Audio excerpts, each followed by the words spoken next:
Gordon. Mark, if you can go ahead and mute yourself. Sorry, unmute yourself. Mark Mollon is our financial advisor. So he's the one that handles all financial advice for our clients. And he's a financial advisor with Matson Money. And so he's going to be the one doing the presentation. We broke the presentation up into two. The first one, we're just going to talk generally about investing. And I'm hoping that maybe he has about 30, 35 minutes to present, and then we'll use the rest of the time to address questions. And then for those who are really interested in getting started or doing more with investing, we're going to do another call, maybe over the weekend or next week, for those who, after what you've heard today, if you make a decision that you want to move ahead. My name is Ebere Okoye. I'm the Chief Cook and Bottle Washer of the Wealth Building CPA. So it's always a pleasure for us to bring you this kind of information that will help you. And one of the reasons we decided to do it is because stock investing has been in the news a lot lately in the last couple of weeks. And we see people making, bad decisions. We actually, found out somebody lost $500,000 in the whole GameStop saga. That's something that really hurts my heart. Because having the right information could have saved them from having to spend that amount of money. So we will go ahead and turn it over to Mark, and then I will be co-hosting with him, and then we will leave room for questions at the end. Mark, take it away. Welcome. All right. Thank you so much, Ebere. And let's make sure everyone can see the presentation here. And Ebere, how much time do I have available to me? When we're going to wrap this up? What time?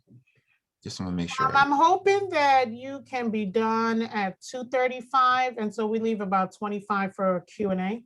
Okay. All right. I will see if I get that done, because it's quite a bit of information that we're going to talk about when it comes to separating the myths from the truth. So we're going to go ahead and dive right in. And as Ebere mentioned, it's so important to understand that when you're investing in really anything, whether it's in real estate, investing in the market, you want to make sure you have prudent, sound advice, specifically those that can be backed by science and academia. So when you're investing in the market, we definitely want to make sure we address those things. So that's why we're here today. We're going to cover a couple of things as much as possible. We're going to cover the three components here are how these four destructive myths about your investment can really devastate your portfolio. There are three academic theories that can definitely debunk these myths, and then how the application of these academics can help build a proper portfolio, help you achieve market returns. So let's dive right in here into the first part of this, which is the four destructive myths when it comes to investing. Now, we have to break down here when we talk about destructive, it's causing a great irreparable harm or damage. And as Ebere mentioned earlier, someone lost quite a bit of their assets. Hopefully, it wasn't like their life savings, retirement. If it was, it has a destructive nature that may not be able to turn around. So if you're going to invest your money, your hard-earned money, you want to make sure you're not putting it or structuring it in such a way that it'll have a devastating impact. So when we talk about myths, they are traditionally stories, specifically ones concerning earlier history of a people, and explain the nature or social phenomena, typically involving some supernatural being or events. And this is very important because a lot of the things we're doing, it's not even based on science. It's really just based on how we do things based, from what we heard, hearsay, these type of things. And I'll go even deeper into that. So to debunk these myths, we have to understand what the four common ones are. So we're going to talk about stock picking. So believing that you have to pick the appropriate stocks to be able to get the returns out of the market. We're going to talk about track record investing. We're going to talk about market timing, and then also the costs for investing. There's so many costs when it comes to investing in the market that we're not even aware of. So let's talk about stock picking. So choosing the stock based on your belief, they will perform well in the future. So the myth is that an investment advisor can consistently and predictably add value to individual stock picking. So when we talk about this, well, we have to kind of do a little bit of past review here, look at the nature of stocks and mutual funds and how they've developed over time, and some of the biases that are associated with that. So there's this one bias that we call the survivorship bias that a lot of firms have incorporated, and it's a little underhanding, deceptive. In my opinion, it should be illegal. So what this chart is showing you here, I know it's a little small here, so I'll try to highlight it here. It's a time frame from 1923 to 2018. And when we look at this, and I'll try to highlight this, what it's showing is that we have in 1923, we have the first fund that was ever created. The next column after that is showing you what funds were open in that year. And then the last column is the number of dead funds, funds that have been eliminated, destroyed. And I'll tell you how relevant that is. So we see for several years, we have the funds continuing to grow. We have new funds being developed in this process here. And then a particular thing happened in 1961. In 1961, we had our first major event when it comes to the industry. We had the first death of funds. In this case here, 33 mutual funds were gone, wiped out of existence. So out of 25 new funds, 33 of them were destroyed. And then right after that, we didn't see any more funds being dropped off, being destroyed. Now, here's the thing. What the fund companies had discovered during this time, that if they eliminate the worst performing funds out there, it resets their clocks. So now the remaining funds look like they're performing tremendously because those dead funds are gone. So this created this avenue for these fund companies to now start eliminating these funds to make their overall performance portfolios look much better. And as you can see here, all the way over here in 2018, there were, in 2018, there were over 1,600 funds that were created and 1,900 funds that were killed off. And so this is very deceptive when it comes to looking at a company to determine, well, which funds do I want to pick? And so when we look at how this performs over time, well, we need to understand that in this time period, for example, in 2019, there were over 32,000 funds that were brand new. Now, if we look at the total number that have been born over this time, there were over 67,000 funds that were born over this time. But the number that was killed off, 35,000. Now, I want to be very clear here. These funds were actually funds that were managed by professionals trying to pick the right stocks to determine how to best get the returns out of the market. And of that, over 35,000 just in that year alone were killed off. So that's quite devastating when it comes to understanding which funds should you pick, which stocks should you pick.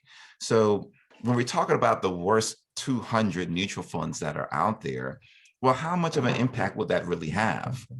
Well, quite a bit when you consider those funds that were killed off had a negative 84% rate of return. So you see why these type of companies were so desperate to remove them out of their line so that they can boost the existing numbers in their portfolios. So here's the thing. We have to do the research to really understand what's going on when it comes to investing.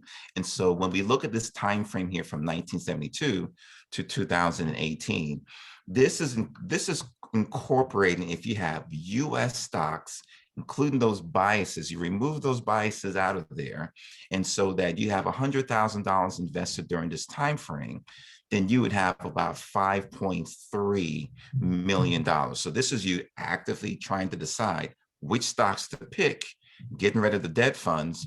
You would have about $5.3 million to work with. Now, if you were to just have your money, let's say, just in an S&P, and for those of you who don't know, the S&P 500 is an index that holds the top 500 companies in the US, 505 unique holdings. And then you also have the ChRIS market. So that is made up of what the ChRIS stands for, the Center of Research for Security Pricing. So this is capturing just a broad spectrum of US companies, and that's it. You're not stock picking, you just investing in all the companies, the S&P 500 and the ChRIS. And if you just did that without trying to time the market here, not trying to pick the stocks, you would earn 11.3 million in the S&P 500, and with the ChRIS, 11.7.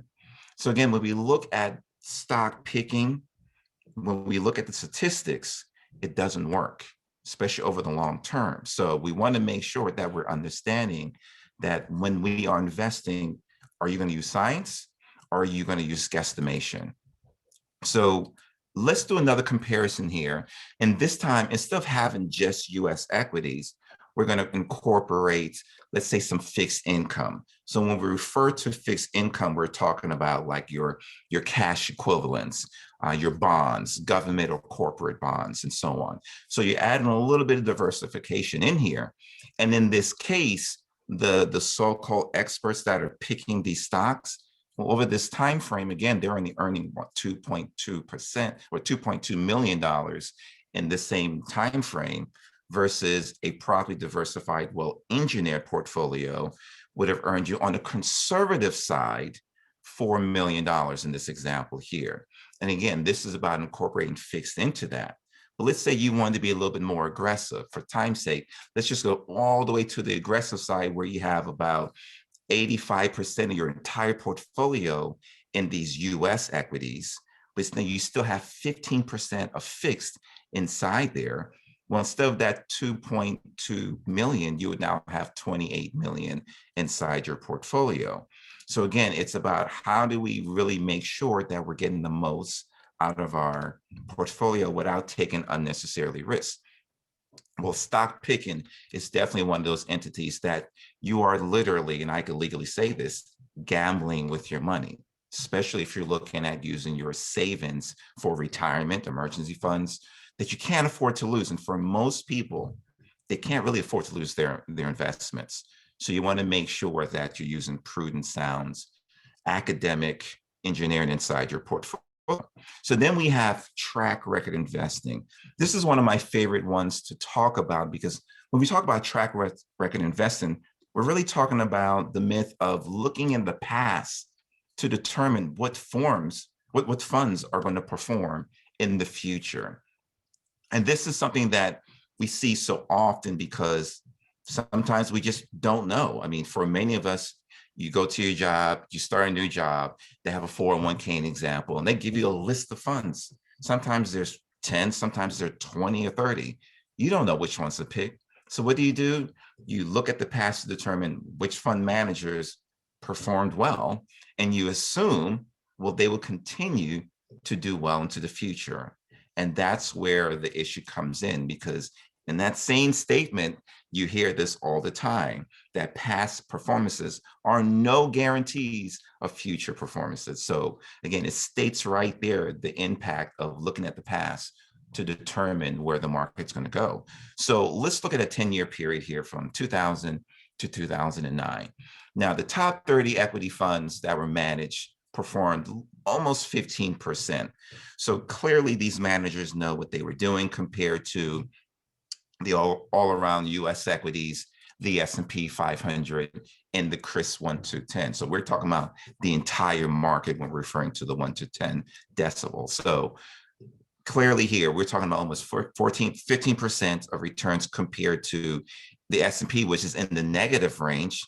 So it'd be clear to say, well, these managers know what they're doing, right? So I would go ahead and put your funds in there thinking that future performances would be the same.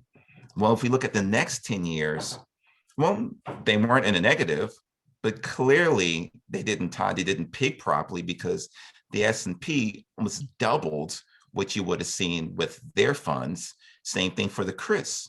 And again, they're supposed to be the experts that are picking the stocks, or for some of you, you're supposed to be the experts picking the stocks, but in actuality, you're just guessing. And in actuality, just not picking at all, just diversifying your portfolio can help increase returns on that. So this is just another 5-year window showing the same thing, looking at the past performances over the next 5 years, how much of a difference it makes. Again, past performance are not indicative to where your portfolio will land in the future. So it's very important to understand that. So again, when it comes to the manager's abilities to pick stocks, the past has little to no correlation to his or her ability to do so in the future. So the next part I want to talk about is market timing. When we talk about market timing, and I probably just have enough time just for this because we want to definitely, I'm going to go over just a little bit on that 30-minute window because it's one area I definitely want to touch on here. So when we talk about market timing, it's the attempt to alter or change the mix of assets based on predicting or forecasting the future. So when we talk about the specific mix or the myth behind it, the manager's ability to market time is an effective predicting the ups and downs of the market. When it comes to predicting where the market is going in the future, if your portfolio is 1%, 5%, 100% based on prediction, then it's already broken. As simple as that. You should never be designing a portfolio based on predictions. What you're looking to do is get the returns on the market based on the science and the academics, not chasing returns. And that's typically what market timing is doing. You're chasing returns on that. Here's the problem with chasing returns. Everything that I'm showing you here is based on science, academics, and research, because we highly believe in the academic approach versus the magic box, or more importantly, the myths that we're talking about here. So Dunbar is an independent company that does a lot of research on behavioral components of investors. So yes, they look at the portfolios, but they also study the behaviors behind the individuals. So what they're showing you here from 1990 to 2019 is that the S&P, which is a non-managed account based on those top 500 companies in the US, earned a rate of return around this period about 9.96%. That's not a bad rate of return considering it's a non-managed account. But the average investor during that same time didn't even see that. They earned a rate of return about 5% on that. Why is that? Well, really it's because the average fund that an individual will hold is typically 4.5 years. In other words, they're chasing the market. So when the market's going up, everyone's thinking they need to run into the market. And when the market's going down, 2020 is a good example of that. A lot of people decide to jump out of the market thinking that they can save their portfolio. In actuality, that's absolutely the worst thing you can do, is get out of the market when the market's going down. And the other thing that we have to factor in is inflation. So when we talk about inflation, that's the spending ability of your dollars that's being eaten away. So that's that 2.4%. So in actuality, you're seeing much less than that for the average investor when we minus inflation into this equation. So it's very important that we make sure that we address inflation, but more importantly, destroy those myths that time in the market can help you be able to get returns when in actuality it's helping you lose returns in your portfolio. So here's a little chart here for fun when it comes to why market timing doesn't work. So this is showing you between July of 2000 to 2020. So 20-year window here that we're looking at. And if you were to have a $10,000 investment, right, you put your money into the market here. Now you have over 5,000 trading days during this time period. And this is where timing is so critical, because if you were to just put your money in the market for those years, for those 5,000 trading days and left it in there, well, you could have seen a rate of return that would have yielded you 31,500 and some change. Not a bad rate of return on your money, right? But let's say you missed out on the 5 top performing days, just 5 out of the 5,000. Well, instead of seeing 31,000, you would see less than 20,000 just by missing those 5 top performing days. Well, what if you miss 10 of those days? Now you go from 19 to 14. Now let's skip to 20 days. If you skip 20 days out of the 5,000, which is not even a 0.5%, well, now you have less money than what you started off with a new balance of $8,500. And for many people, you could easily lose 30 of the top performing days out of those 5,000 trading days. So how do you know what are going to be those top performing days and what's not going to be? You don't know. So this is where time in the market plays such a critical role here. And a lot of us, we're not even realizing we're doing it. Or we're thinking we're preserving our portfolio by getting out, when in actuality, we're actually destroying our portfolio. Now, there's this other component when it comes to market timing that's very deceptive. It's called tactical asset allocation. Now, allocation is a term that's used in a way that an easier way to look at it is diversification. So when we talk about asset allocation, but with tactical allocation, asset allocation, they're trying to disguise diversification for what its true nature is, that myth of market timing. So basically, when we think about market timing, well, you're moving from one asset to another asset. So you say you're in cash and you want to jump into the market because the market's doing well, or you're in the market, now you want to get out into cash because the market's doing poorly. So that's the typical normal way that we would see market timing. But with tactical asset allocation, now what you're seeing is that they have these different asset classes. And so you have a mixture that will allow you to give you a sense of diversification. But here's the problem. Now you have more of these multiple asset classes, and there's still timing the market in all these different asset classes. So instead of having 2 classes that you're trying to market timing, you have 6, 7, 8 different ones that each one is involving market timing. So does that make sense? That's like saying, well, if you're going to play Russian roulette, are your chances better with 2 bullets or 6? Well, your chances are a lot better with just 2 bullets, right? So if they're going to be market timing all 6 of these chambers, you've just increased your chances of missing those important days in the market, those trading days that we talked about. That just increases exponentially. And a gentleman here, Mr. Ellis, said the evidence on investing managers' success with market timing is impressive and overwhelmingly negative. In other words, it doesn't work. Unfortunately, in our society, with a lot of marketing and promotions and a lot of money, they can make it look like it does very well. But again, when we look at the study and the understanding of how markets truly work, it doesn't. And it costs the American investors millions of dollars simply by utilizing these myths. And the last one I want to cover here is what we talk about, myth number 4, the cost of investing. So when it comes to investing, it's those fees that occur by investors for either buying, selling, or owning stocks or mutual funds. So the myth is that, well, what you don't see doesn't hurt you, right?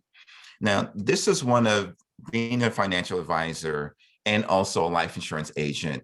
It's one of the things that irritates me in the industry, because on the life insurance side, there are a lot of disclosures to you. You get to see a lot of what's going on inside that portfolio. Well, that protects you, so you know what are the costs that are associated in your life insurance policy, whether it's the cost of the death benefit, cost of the rider, whatever it is, you get to see it right there on that statement every year. It is not that way when it comes to the market. There was actually, I meant to get the name of it, I just forgot about it, but I think it was either 2020 or Breakline. I think it was Dateline, excuse me. I think it was Dateline. They did a tremendous article on 401ks, retirement accounts. And at the end of the day, with all the research and everything that they did, they still could not or be able to calculate all the fees that are associated inside a typical 401k.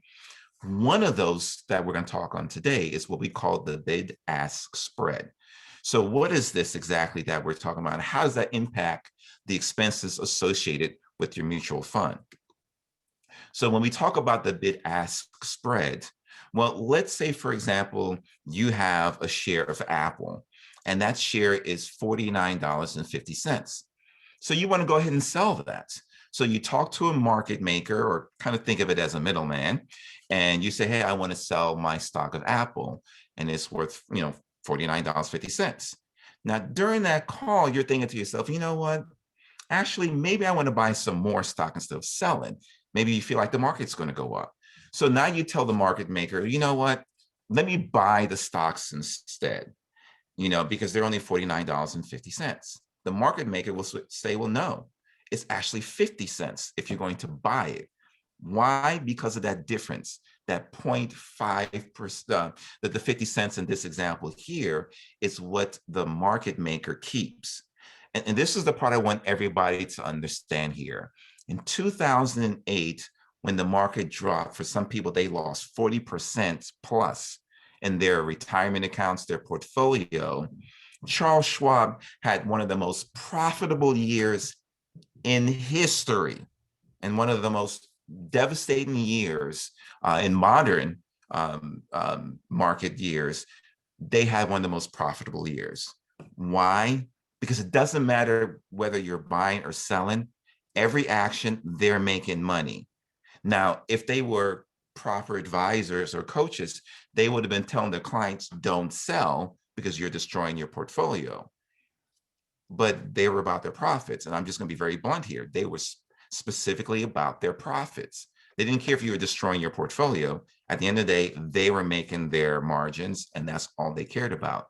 So it's very important to understand that this is what's going on inside your portfolio. It's not on your statement. It's not on your prospectus. You can't find it anywhere. And this is part of the issue that's happening inside your portfolio.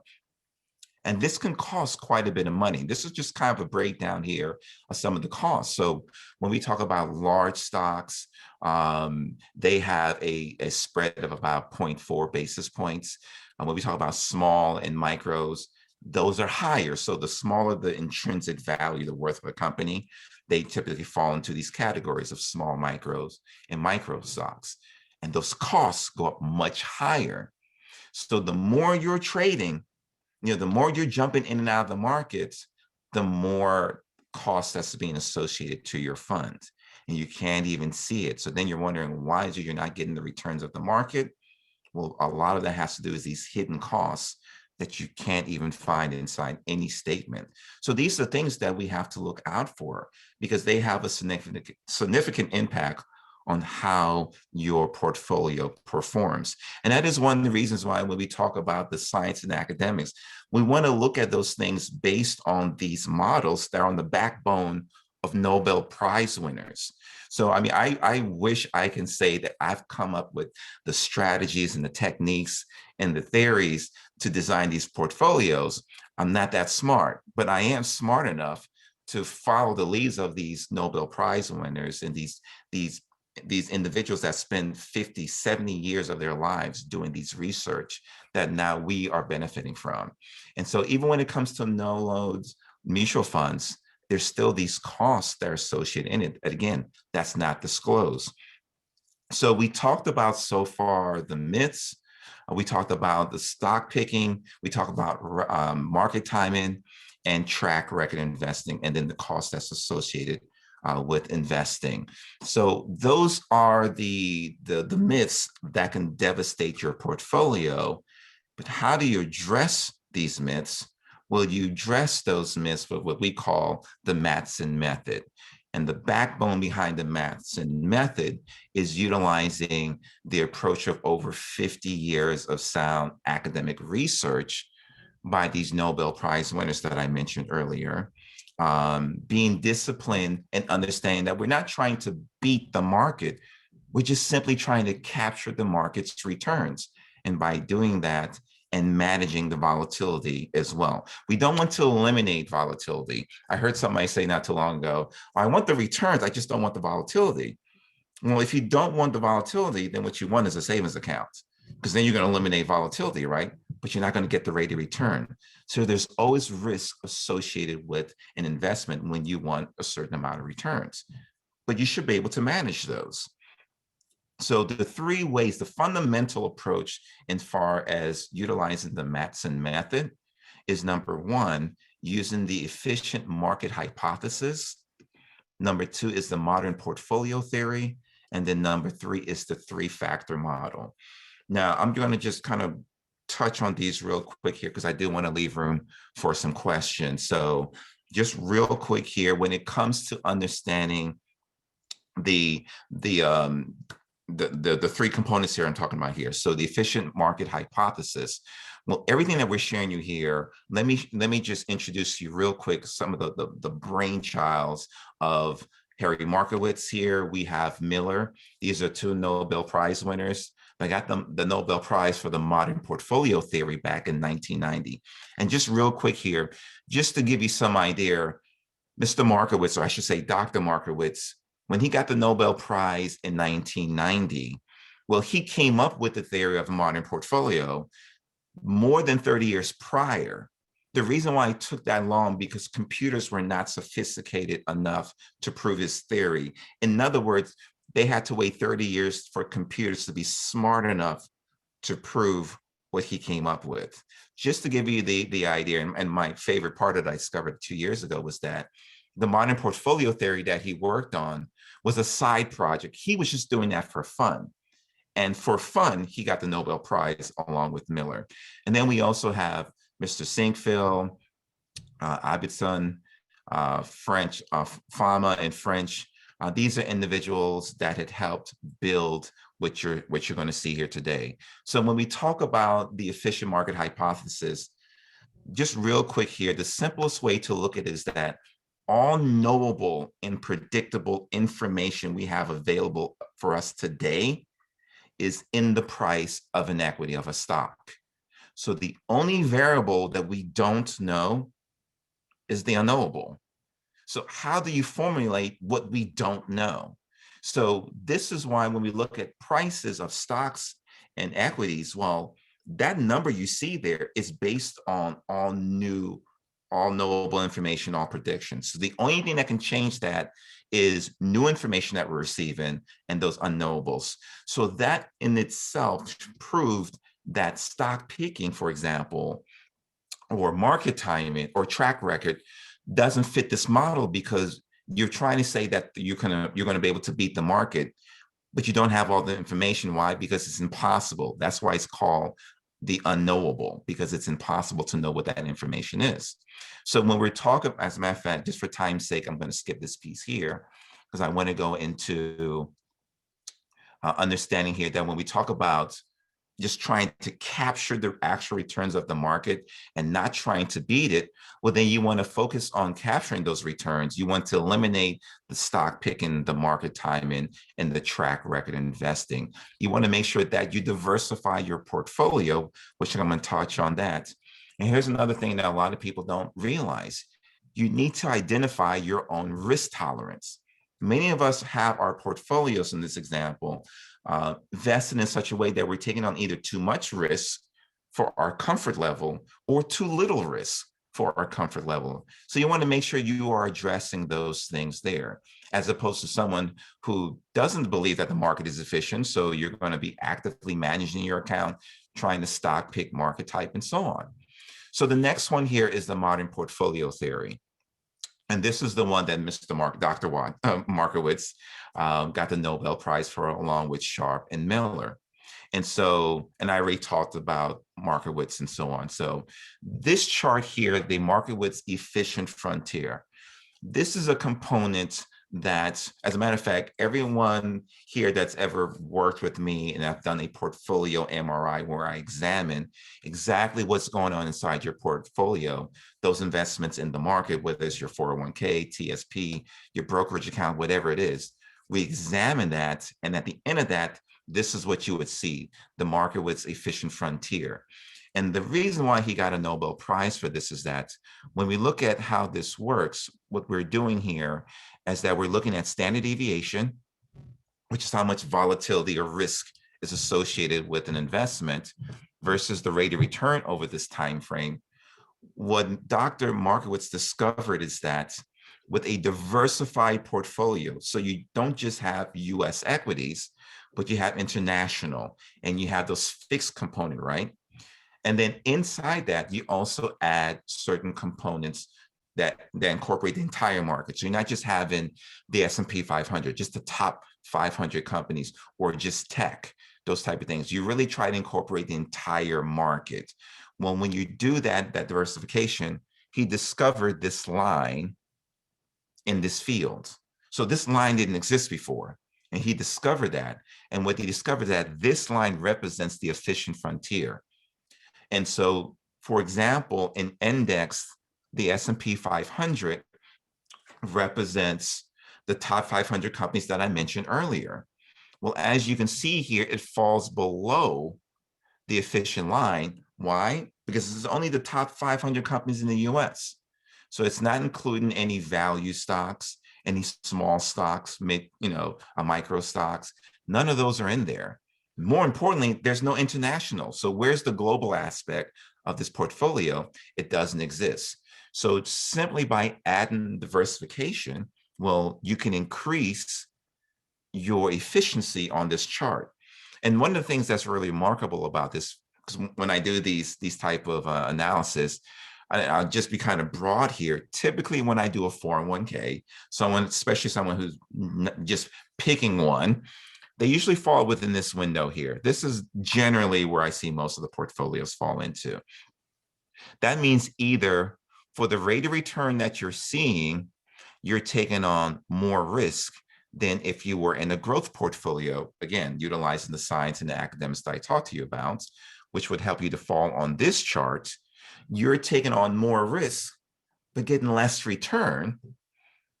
And that's a problem. You're not maximizing your portfolio. So why take on so much risk when you can at least be able to get the returns that you want if you're going to take that much risk, right? So you can either move up or you can move over to the left, let's say to a moderate portfolio where you're getting just about the same return, but now you've lowered the risk associated with that. And this is the issue that a lot of people are seeing inside their portfolio. Either they're taking too much risk or they're not taking the return. No, they're not getting the return for the risk that they're taking. And that can be very devastating to your portfolio. So again, we wanted to make sure that we address those things to make sure that you're optimizing your hard-earned dollars. At the end of the day, that's what we're really talking about here, how to maximize your hard-earned dollars. Well, another study that was done here was showing that when you look at a portfolio's performance, well, 1.8% involves market timing. And then we have stock picking, stock selection, which is 4.6%.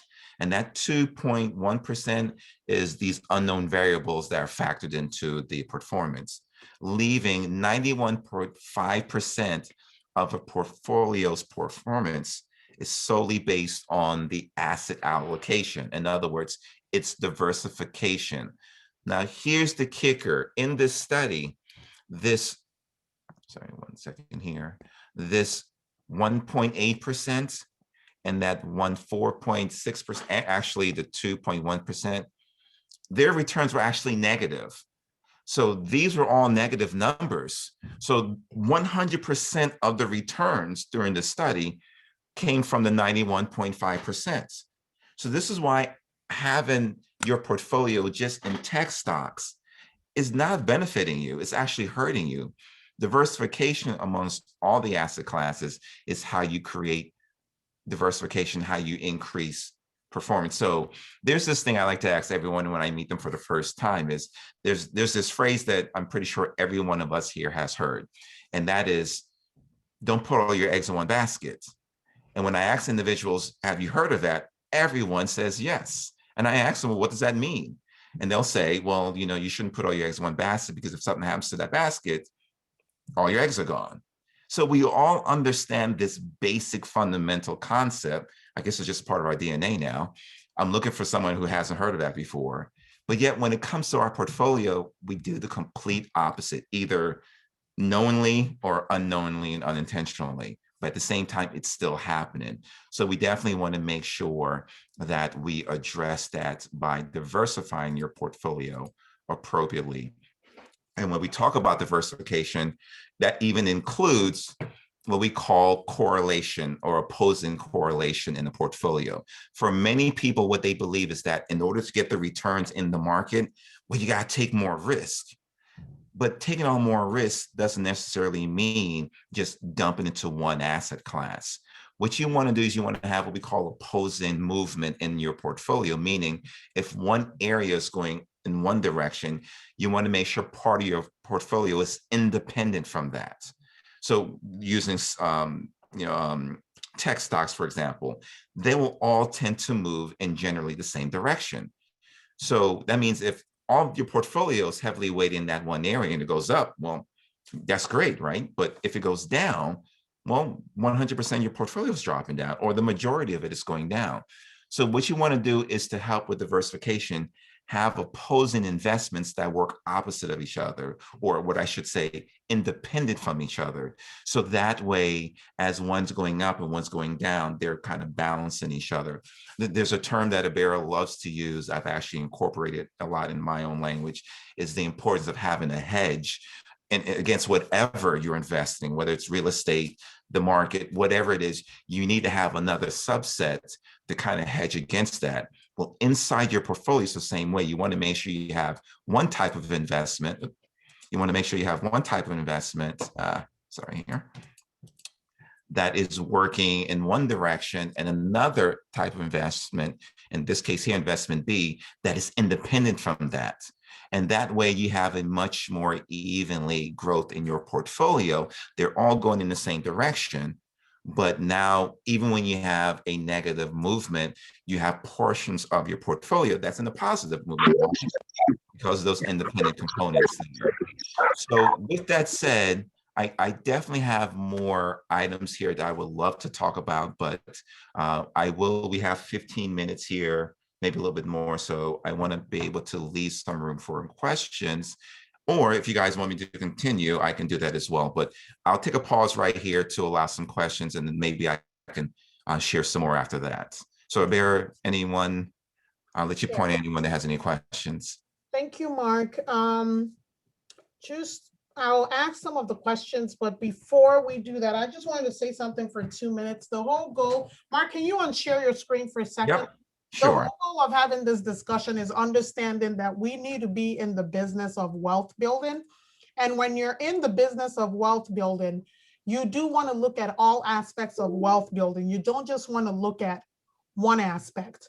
So I'm the wealth building CPA, been in the industry for so many years. We love to help a lot of business owners and real estate investors to combine, the different aspects of wealth building so that you can have a very successful financial life.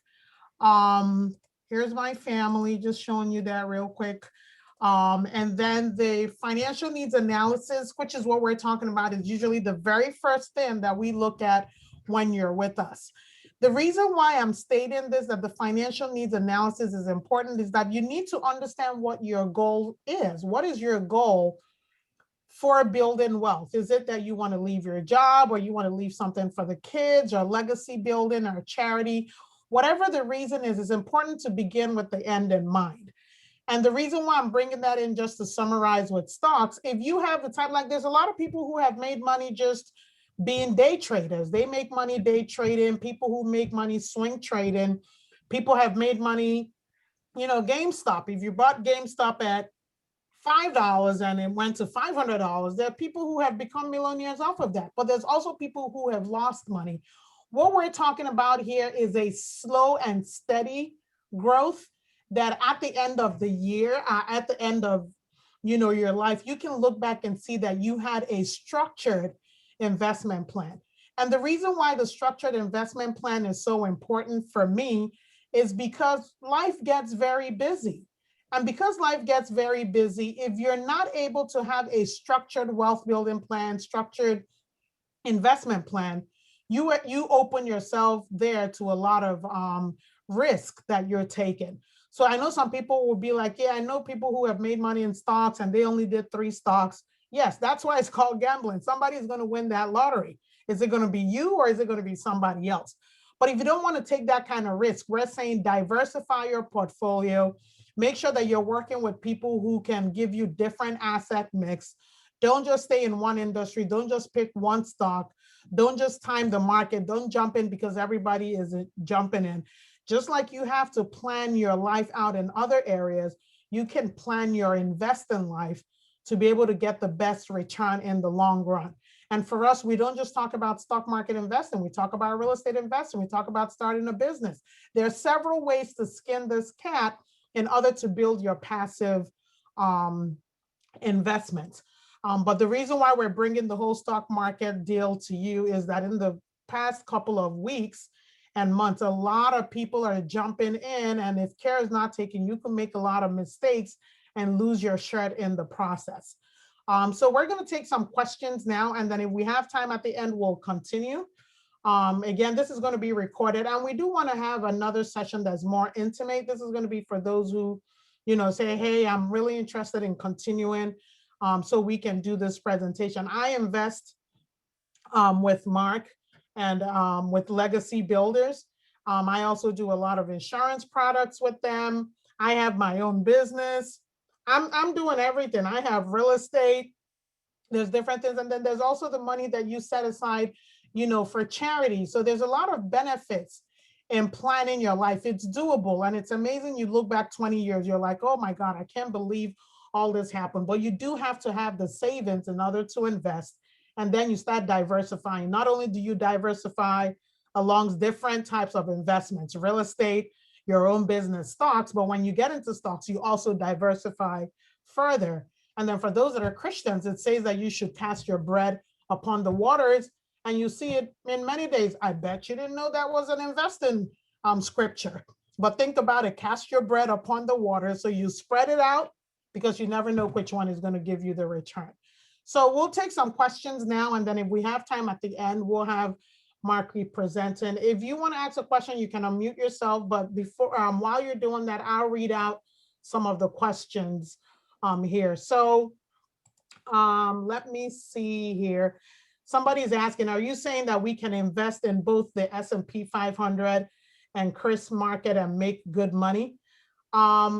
Yes, it's possible, but what we're advocating here is diversification.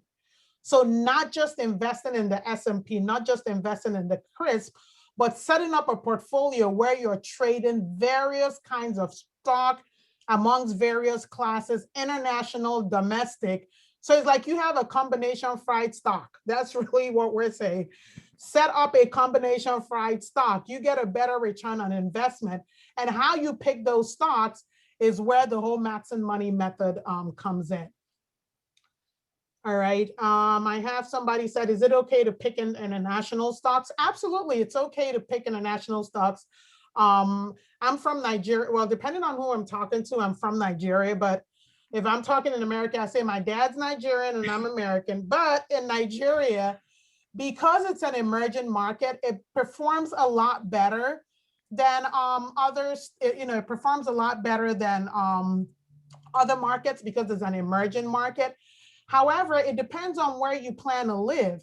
If you plan to live in the United States, it may not necessarily work out for you in the long run because you have to also deal with the exchange rate. And so that's where the whole thing about taking a risk and all that comes in. Because yes, you invest in a foreign market, and then you now say, hey, I want to bring that money back here. But by then the exchange rate has gone up. I mean, in Nigeria, exchange rate about 5-6 years ago was like what, 150, 200. Now it's at what, 400.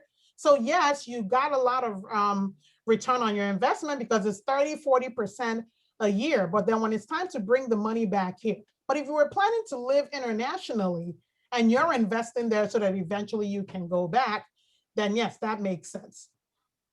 Somebody asked, how do we diversify? How do we choose?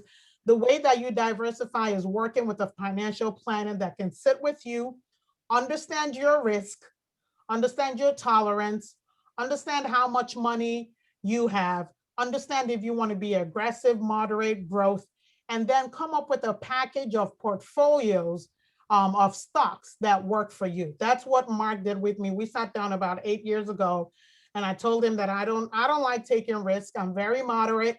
You know, I told him this is how much money that we have. We sat down, ran the analysis and how much time that I have. And then he picked a package of stocks. And then we just meet every now and then to review. And I don't have to worry. That's something that I know out there, that it's working for me. You know, if I decided I'm going to be in Barbados, I'm going to be wherever, I know that that stock investment is working for me. Now, I do have my own personal trading account. I have an account with TD Ameritrade.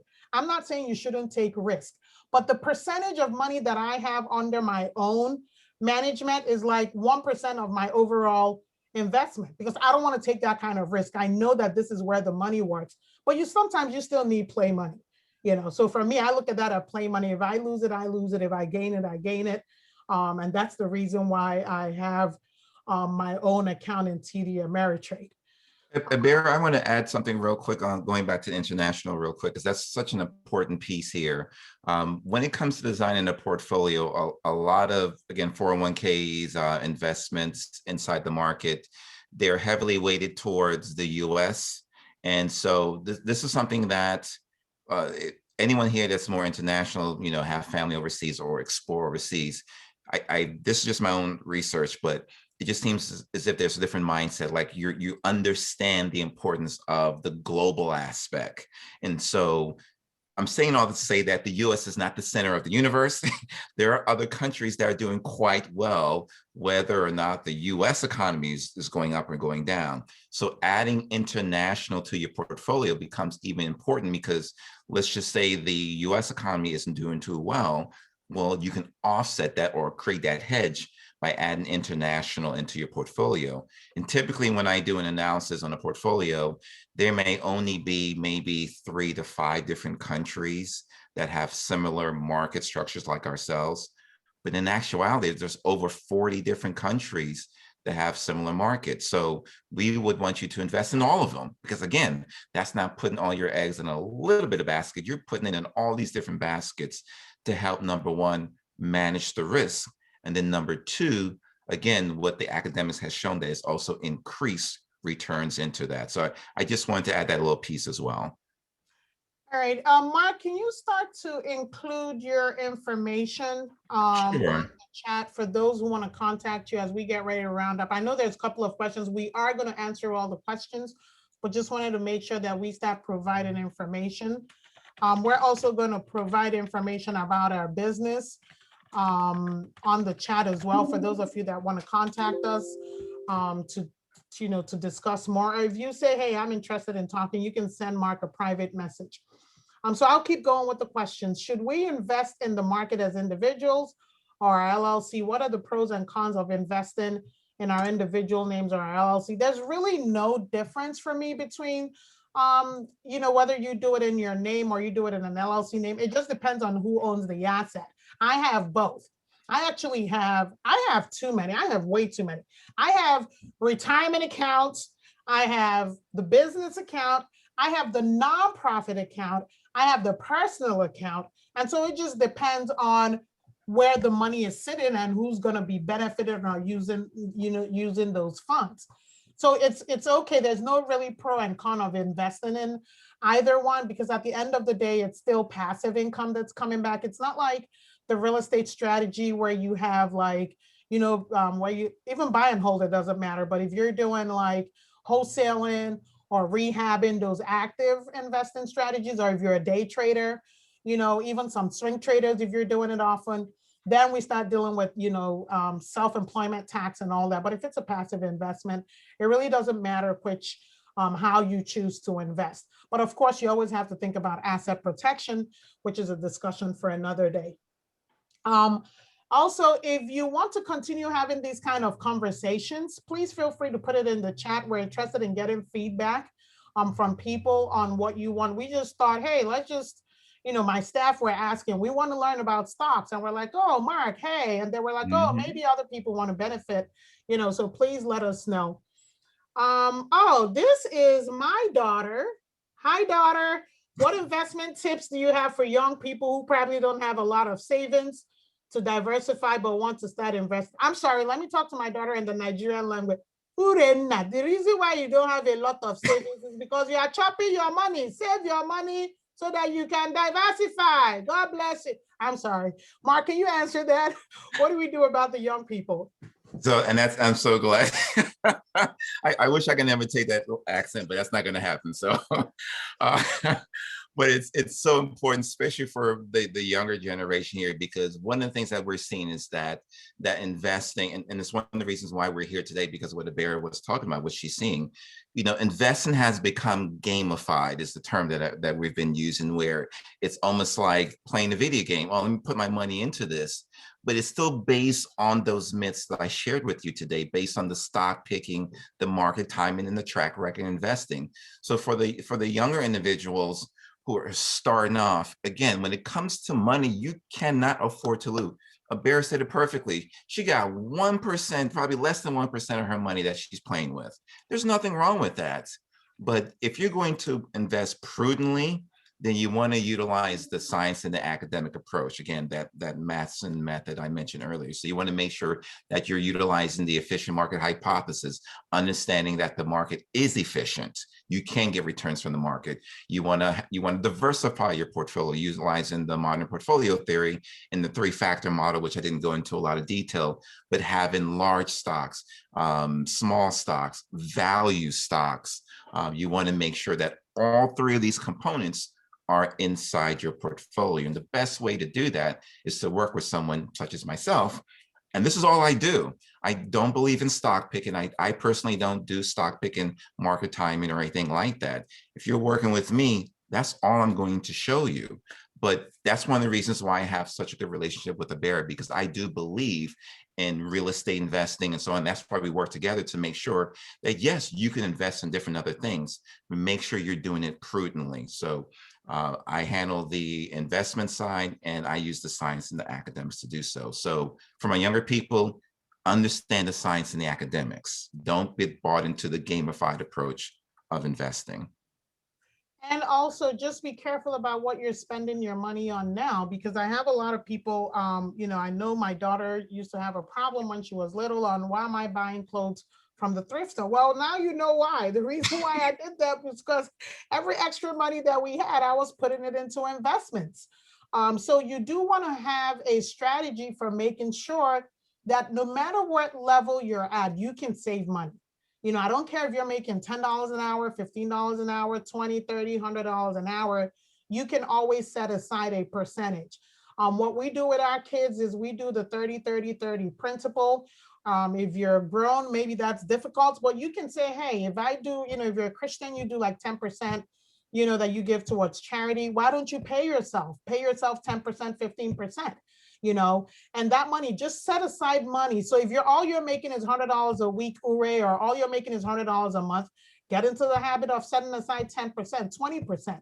Once you get into the habit, so you might be young, but in the next 4 or 5 years, you graduate, get a job, you learn that habit, you can continue. Don't feel like you're missing out of the market because you don't have a lot of money. It will be here. And there's several strategies. Like you can see, this has been going since 1923. Somebody says, I joined a little late and not sure if you covered it, but what do you think about ETFs? So Mark, I'll let you respond. Sure. So the ETFs, exchange traded funds, those, as a matter of fact, we have started to incorporate the ETFs into our Matson Method model as well. So I'm not opposed to those, but again, are you just utilizing the ETFs just to diversify in that tactical way, or are you applying having all those other all those other strategies as well? So they can be used, but if you're just going to use it by itself, then you're still kind of trapped into the same myths. Well, you said you came on late here, so you're still trapped within the stock picking and the market timing and so on. So if you're going to use the ETFs, you still want to make sure you're utilizing them in the method of the science and the academics. Ebere, there's one other question here I have to address. It's such a good one. It says here, debt. Should I start investing even when I have debt? That is such a great question. Just real quick here, it's really on a case by case basis. It depends on, the amount of interest rate you're paying, the type of debt it is, and so on. But just in general, I see too many people, they'll say, well, I'm going to wait until eliminate all my debt, and then I'll start saving. The problem of that is what we call opportunity costs. For every year you wait to invest into your future, the more it costs you. So if it would have cost you, let's say, $500 a month to build towards your savings to achieve your retirement goal, well, every year you go up, that $500 increases. So if you wait 2 years, 5 years, 3 years, whatever it is, that $500 can easily become $1,000 a month. You will now have to put aside to achieve the same amount of money towards the end. So it's not as easy to say that, oh, well, you should do this or do that. In general, you should never stop investing in yourself. You just may have to allocate how much you want to save for yourself versus eliminating debt. So it is a case by case basis, but in general, you should never stop contributing to your 401k. You should continue to do that, or continue to put money towards savings, maybe just to reduce the amount. But if you have a specific question on how to allocate your debt situation, like I said, my information is on the chat, so definitely reach out to us and we can definitely assist you with that. Yeah, and usually when people ask me that question, when we do their financial needs analysis, there's two ways that we look at it. I want to see what interest rate you have on your debt and how much could you potentially get back from investing. And you can make a decision that way. So if you have a credit card debt where you're paying like 24%, and so the question is, are you going to be able to get 24% investing in the stock market? No, it makes sense. So the way of looking at it is that by paying down your debt where you have an interest rate of 24%, you really are making 24%. That's the return on investment, because that's money that you don't have to spend.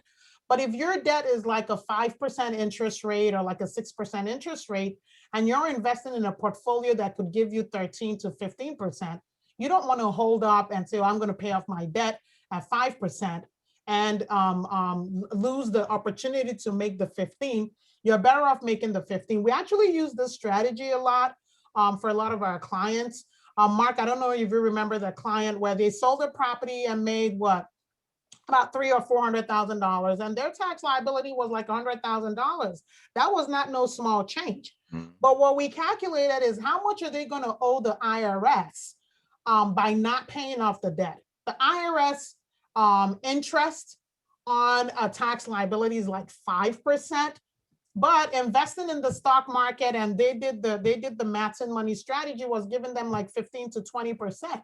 Would you believe that in 2 to 3 years, that $100,000 that they were owing on the sale of the stock, they were able to pay that back, and they still had their principal intact. So that's why it's very important that you're working with professionals and people who know how to think about these things. That's why everybody that comes to me for the wealth building plan, wealth building program, we make sure that you're connected to Mark and his team to make sure that we're looking at things from all aspects. I help out with the real estate piece, the financial piece, the tax piece, entity structuring.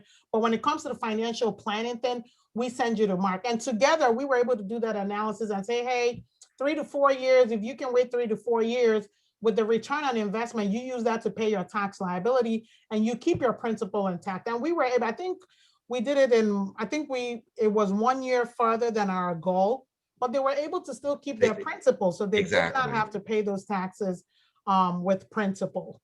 And if I can add something as well, Ebere, and that's one of the benefits with working with Wealth Building CPA is the chemistry that Ebere has created with us working together. I mean, she could have had anyone working with her, but what she was looking for was someone who wasn't trying to sell a product, wasn't trying to just see the clients as a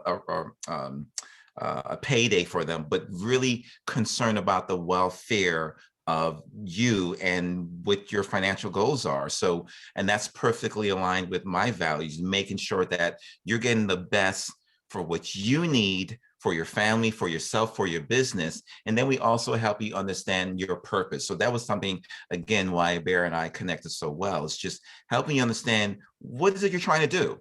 You know, for so many of us, Ebere, we have so many stories on this. People want to go into real estate and they want to liquidate their retirement accounts.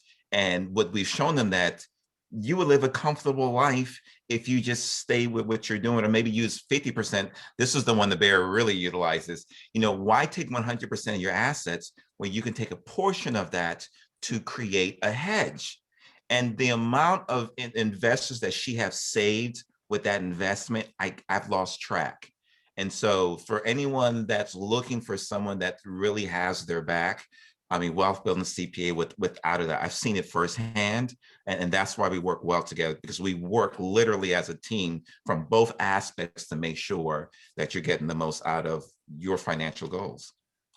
Thank you, Mark. Thanks for that plug. I'll take it. It was Right, true. so what we'll do now, we're technically done, but I know Yes. some people still have questions. So you're free to hang up now, or we'll just stay on until we answer all the questions. I like to get people's questions. Excuse me, we've put our contact information there. Thank you for coming out. I really appreciate it. We will now open it up to those who want to ask their questions and not type. So Elvias, you can go ahead and ask your question. Yeah, thank you so much, Ebere. Thank you very much for your presentation and all your help. I do have 3 questions. My first question, I would like to know, or maybe it will call to know, your consultation fee and how much do you charge when you help people? How does it work exactly? Okay, so I do have a business development specialist. That consultation with the business development specialist is free. So you can get a free consultation with the development specialist. But if you want to have a consultation with me, it's $225 an hour. And then what we do is we credit it to any service that you take. So if you want to do like a tax prep service or entity structuring or the wealth building program or just a general consultation, we apply that. And it's because we're getting very busy. I want to make sure that I'm working with people who want to take advantage of our service. So with me is $225. With my staff doing the business development, answer general questions, talk to you about your strategy, that one is free. Okay, what about wealth building? The wealth building plan is $39.95. That covers all of our services for the year. And when we send out the link, I will send out that information. It covers all your tax preparations, individual and business, any set entities that you need to set up. It covers the financial needs analysis with Mark, the year-end tax planning, property purchasing, everything that you need to build your wealth is covered in that package for $39.95. And I'll see if I can find it on the website. Rebecca, can you look to see if you can pull the ultimate wealth building plan link for the website and post it so I can send it? Okay. And my next question is, I'm really new in the, how to say, in buying stocks. And I usually hear that when you buy stock, it's good to keep it for a while so you can get more out of it. But I had an experience recently where I heard about some of those electrical cars. Electrical cars being the one that will be giving more money. So I bought some, and truly when I bought them, they were really cheap. And then in 3 weeks, the price started going up so high. And in 3 days, I was like, I gained like almost 300, a little bit less than 300. And I left them, I kept them. And by the time I realized last week, everything went back down. So my question is, how is it better when those things comes up to just get it, or just leave it there? Because I'm a little bit confused. Okay, so that's part of what we were talking about in the presentation. We said stock picking is a myth. It's a form of gambling. Like you said, you bought it and oh my God, all of a sudden the electric vehicle kind of went up, Tesla. And then I think there's another one that was going crazy. Then it went, that's stock picking. That's also timing the market. When you hear it on the news, then you run, go get it. That's actually when you start losing money, when you hear it on the news, because guess what? Everybody else is also hearing the same thing on the news. Mhm. So what we're saying is, don't do stock picking. Don't, hear about stocks and say, oh, this is a good stock, and then you go buy that stock. Oh, this one here is not a good stock. And then we're saying also, don't do things based on track record. That the stock went from $5 to $10 last week doesn't mean that it's going to go from 10 to 20 next week. So exactly what you're talking about is what we're trying to get people to stay away from. Don't stock pick. Don't do track record investing. Don't time the market. The best way to invest is to sit down with a financial planner who would help you come up with a class of stocks, different stocks that you're going to invest in. And with that, if you're going to be in it for long term, you're looking at least a 10 to 20%, sometimes more return on investment. That's exactly what this presentation is. And I'm glad that you were honest enough to share with us what happened. Like I said, there's a guy that saved all his money, $500,000. And then by the time you know it, he lost it all because guess what? He put all that money into GameStop and it was gone. And that's what we're asking you not to do. We're asking you to do the academics of stock investing and do it with an expert that can assist you. Exactly. All right, Carla? Actually, Bear, I have to run. I have another appointment, but if anyone who has questions, leave it with the Bear specific to me. My information is in the chat. So thank you, Bear. Thank you, everyone, for allowing me to share this information, and we'll be in touch. Thank you, Mark. Yeah, I'll keep answering the questions, and if Great. there's anything else, I'll have them reach out to you. Perfect. Thank you. All right, Carla? Hi, Ebere. My question is, I live in Texas. I live in Fort Worth, Texas. So your what is it called? The wealth building plan? Is it just for, locally, or because you're in New York, aren't you? In Maryland. In Maryland? Oh, okay. I was thinking New York. Okay. I'm from New York. I was born in New York, but I live in Maryland. Oh, okay. So would I be able to take advantage of the wealth building plan in Texas because I live in Texas? Yes, we have clients in all 50 states because I'm primarily a CPA to real estate investors and business owners. We have clients all over. We have clients in Texas and California, New York, just the different states. So absolutely. And then especially in this day and age of technology, I don't even see my Maryland clients. And then especially with COVID last year, we don't even see our clients who are down the street. So we work with clients all over. Oh, that's great to hear. I just wanted to make sure because I came in a little late and I didn't know if you had mentioned that, but I wanted to make sure that, when I also talk to others about what you do, and a lot of them either live here or in other states, that you will be able to, they can take advantage of this as well. Awesome. Thank you. All right, anybody else as we wind down here? Any other questions, concerns, comments, suggestions? Oh, I have one more. Will you have a replay of this? Yes, we have this being recorded. So when it's done, we are gonna send out the link to everybody that signed up. So you have a chance to watch it again. And how often do you have these webinars? Well, this is the first one. We haven't done this in a long time, but we're thinking about starting like a financial planning wealth building series. I usually do it with my clients, those that are in the wealth building program, but we're thinking about opening it up to everybody and starting like a wealth building series. So we'll have a discussion with the different team members and then decide what we're gonna do. That would be wonderful. Thank you, noted. Any other person, do you have any comments? No, I will contact you.